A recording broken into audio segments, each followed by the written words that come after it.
last night's WBO Junior Welterweight Championship fight between Ruslan Provodnikov and Chris Algieri was an exciting one. One fight that I'm sure a lot of experts and people didn't expect to go 12 rounds. Nonetheless, won by Chris Algieri. Ruslan Provodnikov came out smoking, knocking down Algieri twice in the first round and bruising up his eye. But after the first round, pretty much Chris Algieri adjusted and just started outboxing Provodnikov from the outside. He used his reach and height advantages fairly well. He just kept Provodnikov at bay. They did not let him come inside, although there was a few times here and there where Provodnikov did land some solid telling blows. But for the most part, I think Algieri won the majority of the rounds, and he definitely outboxed Provodnikov for long stretches of the fight. After the fight was over, I wasn't sure who the winner was. I knew it was a close fight. I actually did not score the fight, but it was awfully close. And if Provodnikov would have won, I said to myself, he was exposed on a bigger screen, on a mainstream level, because the fight that he had against Mauricio Herrera a few years back was not seen by as much people as last night's fight.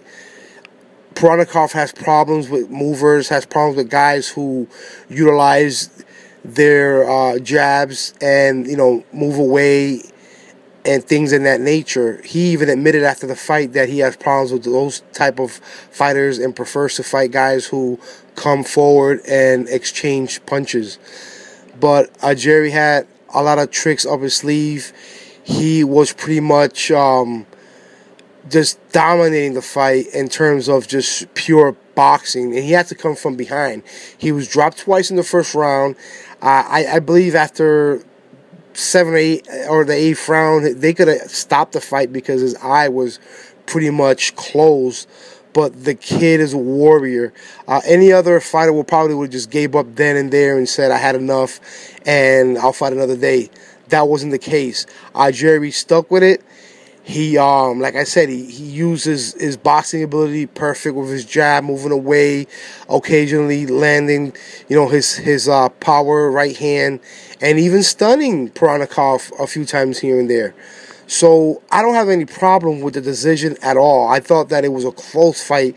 That 117-109 score, I really don't know about that score, but the other scores were I think 114-112.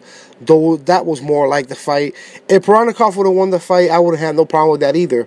But this shows that Provodnikov is not the fighter that people wanted him to be. This is the guy who some people were prepping him for a Manny Pacquiao or even a Floyd Mayweather, and fighters in that level. But yesterday proved that he won't be able to get a job done against guys like that move around, especially Mayweather. Mayweather will probably shut him out.